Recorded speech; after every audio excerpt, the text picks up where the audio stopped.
Advocate Satheesh Vasant, ഞാൻ ഈ ചർച്ചയുടെ ആദ്യഘട്ടത്തിൽ പറഞ്ഞ രണ്ടാമത്തെ ഘടകത്തിലേക്ക് വരികയാണ്. CPM-ന്റെ ഇത്തരത്തിൽ ഒരു ചുവടുമാറ്റത്തെക്കുറിച്ച്. ഈ പാർട്ടി കോൺഗ്രസ് നടക്കുന്നതിന് മുന്നോടിയായി ഇവിടെ നടക്കുന്ന സമ്മേളനങ്ങളിൽ, പ്രത്യേകിച്ച് കണ്ണൂരിൽ നിന്നടക്കം ചില വാർത്തകൾ പുറത്തു വന്നു. അവിടെ പ്രവർത്തന റിപ്പോർട്ട് അംഗീകരിക്കുകയാണ്. BJP-യുടെ വളർച്ച പേടിപ്പിക്കുന്നതാണ്. CPM-നെ സംബന്ധിച്ച് വലിയ ആശങ്ക ഉയർത്തുന്നതാണ് BJP-യുടെ വളർച്ച എന്ന് പറയുന്നത്. അതുകൊണ്ട് BJP-യുടെ വളർച്ച ഏത് വിധേനയും തടയണം. സംഘടനാപരമായും രാഷ്ട്രീയപരമായും പല പാളിച്ചകളും CPM-ന് വന്നു പോകുന്നുണ്ട്. അതുകൊണ്ടാണ് BJP മേൽക്കൈ നേടുന്ന ഒരു സാഹചര്യം ഉണ്ടായിരിക്കുന്നത്. ആ വോട്ട് ബാങ്ക്, പഴയ വോട്ട് ബാങ്ക് തിരിച്ചു പിടിക്കാനുള്ള ഒരു നീക്കമല്ലേ ഇത്തരത്തിൽ ഒരു കരട് രാഷ്ട്രീയ പ്രമേയത്തിൽ ഈ ഒരു വരി എഴുതി വെക്കുന്നതിലൂടെ നിങ്ങൾ മുന്നോട്ട് വെക്കുന്ന ആശയം? ഇപ്പം ഒരു കരട് പ്രമേയം ചർച്ച ചെയ്യാൻ വേണ്ടി പൊതുജനങ്ങൾക്കും പാർട്ടി പ്രവർത്തകർക്കും CPM കൊടുത്തിട്ടുള്ളതാണ് ഈ കരട് പ്രമേയം. ഞാൻ അതിന് മുമ്പേ പറഞ്ഞതെന്ന് വെച്ചാൽ ബഹുമാനപ്പെട്ട പട്യാല ഷാജിയൊക്കെ പറഞ്ഞു, ഇവിടെ എന്ന് പറയുന്നത് EMS-നെ കൊണ്ടുവന്നു മുഖ്യമന്ത്രിയായിട്ട്, EK നായനാരെ കൊണ്ടുവന്നു. എന്താ VS അച്യുതാനന്ദനും പിണറായിയും വന്നത് നിങ്ങളൊന്നും പറയുന്നില്ല? അവരേതെല്ലാം ഭൂരിപക്ഷത്തെ ഉന്നത കുലജാതിക്കാരനാണോ? അല്ലല്ലോ. അവരൊക്കെ വന്നിട്ടുള്ളത് ഇപ്പം ഗൗരിയമ്മയെ മാറ്റി നിർത്തിക്കൊണ്ട് വന്നെന്ന് പറഞ്ഞു. VS അച്യുതാനന്ദൻ എങ്ങനെ വന്നിട്ടുള്ളത്? നിങ്ങൾ നോക്കിക്കോളൂ. ഇപ്പം VS ശ്രീധരൻപിള്ള, അദ്ദേഹം ഗോവ ഗവർണറായിട്ട് ഒരു പോരാളി ആയതുകൊണ്ട് വന്നു എന്നതാണ് രാഷ്ട്രീയ നിരീക്ഷകരൊക്കെ പറഞ്ഞിട്ടുള്ളത്. അല്ല, ഞാൻ പിണറായി പിടിച്ചെടുത്തത് അല്ലേ? അപ്പം ഞാനിത് പറയുന്നത് നിങ്ങളൊന്ന് മനസ്സിലാക്കാൻ വേണ്ടിയാണ്. ഇപ്പം EMS-ൻ്റെയും EK നായനാരുടെയും കാര്യം പറഞ്ഞുകൊണ്ടാണ് പറഞ്ഞു. ഇപ്പം റോണി കെ ബേബി പറഞ്ഞു അവിടെ പശ്ചിമ ബംഗാളിൽ ജ്യോതി ബാസു ഒക്കെ ഉന്നത കുല ജാതന്. അന്ന് വിപ്ലവം സൃഷ്ടിക്കാൻ വേണ്ടി ഉന്നത കുല ജാതകർക്കേ പറ്റുള്ളൂ.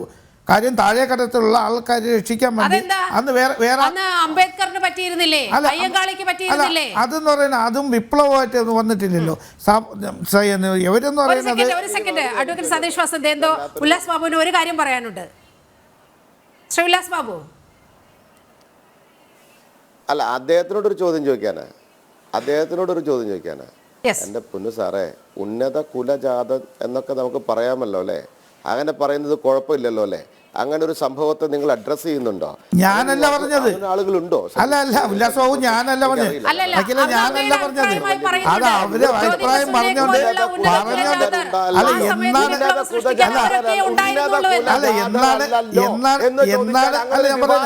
എന്നാണ് ഞാൻ പറയുന്നത്.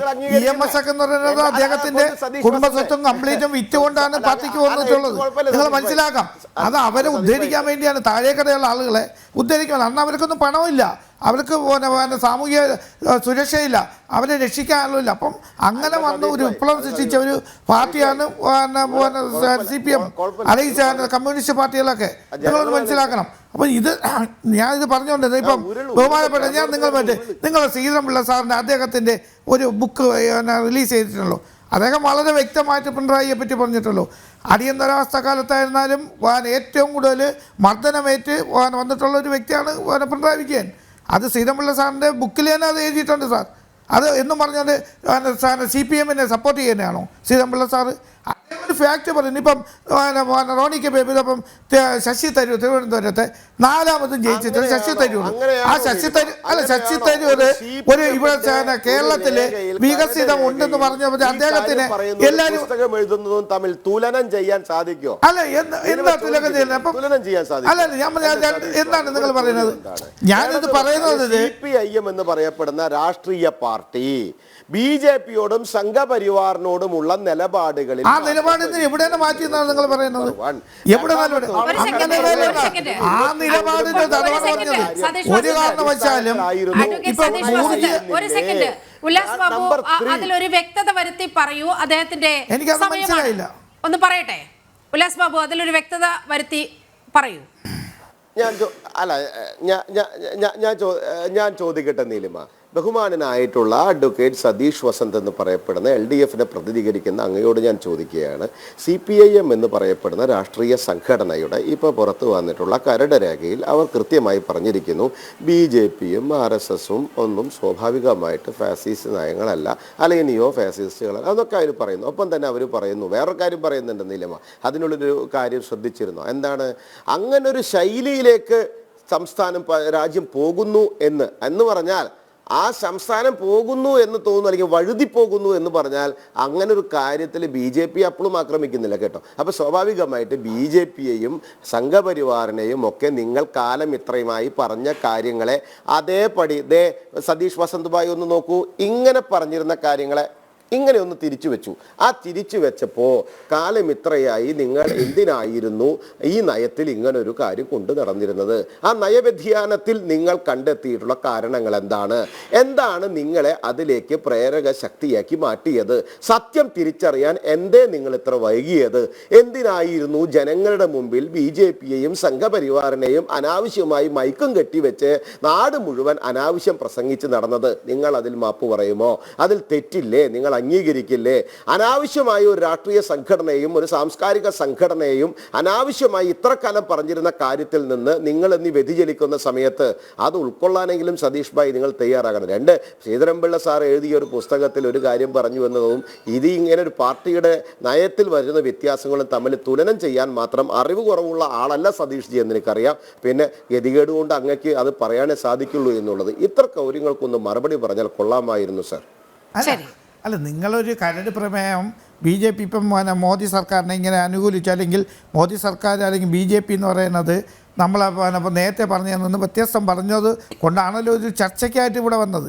അപ്പോൾ ചർച്ചയ്ക്ക് വരുമ്പോഴത്തേക്കും ഞാനിത് പറയുന്നത്, കാലാകാലങ്ങളിൽ നമ്മൾ വരുമ്പോഴത്തേക്ക് അന്ന് സ്വീകരിച്ച നടപടിയല്ല പിന്നെ കാലാകാലങ്ങളിൽ ഇന്ത്യയിൽ സ്വീകരിക്കുന്നത്, BJP എന്നാലും സംഘപരിവാറായിരുന്നാലും. അപ്പോൾ ആ വ്യതിയാനങ്ങളിൽ നമ്മൾ ഉൾക്കൊണ്ടുകൊണ്ട് ഒരു രാഷ്ട്രീയ സമ്മേളനങ്ങൾ വരുമ്പം അതിൽ ചർച്ച ചെയ്യേണ്ടെന്ന് ഇവിടെ വ്യതിയാനം സംഭവിച്ചിട്ടില്ല. അല്ല, ഞാൻ പറഞ്ഞു അങ്ങനെ ഒരു ചർച്ചയ്ക്ക് വരുമ്പോഴത്തേക്ക് ചർച്ച ചെയ്യണ്ടേ? ആ ചർച്ച ചെയ്യണം. BJP മാറിയതാണോ നിങ്ങളുടെ കാഴ്ചപ്പാട് മാറിയതാണോ? അല്ലല്ല, ഞാൻ പറഞ്ഞു അത് CPM എന്ന് പറഞ്ഞാൽ, ഞാൻ പറഞ്ഞ ഒരു കാഴ്ചപ്പാട് എന്ന് പറയുന്നത് CPMന്റെ 24-ാം പാർട്ടി കോൺഗ്രസിൽ ഒരു കരട് പ്രമേയം വന്നു സംസാരിക്കുന്നു. ഞാനിത് പറയുന്നത് ഇപ്പം ബഹുമാനപ്പെട്ട ഞാൻ പറഞ്ഞില്ല, ശശി തരൂർ ഇപ്പം ഒരു ഇത് പറഞ്ഞു, ഇവിടുത്തെ നമ്മളെ LDF സർക്കാർ അവരെ കൊണ്ടുവന്ന് വികസനത്തിൻ്റെ കാര്യം പറഞ്ഞപ്പോഴത്തേക്ക് അദ്ദേഹത്തിൻ്റെ കൊല്ലാകൊല ചെയ്തില്ലേ? അദ്ദേഹം പാർട്ടി മാറാൻ പോന്നു. അദ്ദേഹം പറഞ്ഞത് ശരിയായ നടപടിയല്ല. ലളിതമാണോ ശ്രീ സതീഷ്? അല്ല, ഞാൻ പറഞ്ഞത് ഇത്തരത്തിൽ കഴിഞ്ഞ കുറെ കാലങ്ങളായി ദശകങ്ങളായി CPM പറഞ്ഞു വെക്കുന്ന ആ മുദ്രാവാക്യത്തിൽ നിന്നും നിങ്ങൾ പുറകോട്ട് പോകുന്നു എന്നത് ചെറിയ കാര്യമാണോ? ഇത്രകാലം നിങ്ങൾ പറഞ്ഞത് മോദി ഫാസിസ്റ്റ് ആണ്, കേന്ദ്ര സർക്കാർ ഫാസിസ്റ്റ് ആണ്, RSS ഫാസിസ്റ്റ് ആണ്, അങ്ങനെ പറഞ്ഞിടത്തൊന്നും നിങ്ങൾ മലക്കം മറിഞ്ഞിരിക്കുകയാണ്. അതായത് നിങ്ങൾ പറഞ്ഞ ഒരു കാര്യവും യാഥാർത്ഥ്യത്തിന് നിരക്കുന്നതല്ല എന്ന് രാഷ്ട്രീയമായി നിങ്ങൾക്ക് അവസാനം അംഗീകരിക്കേണ്ടി വന്നിരിക്കുകയാണ്.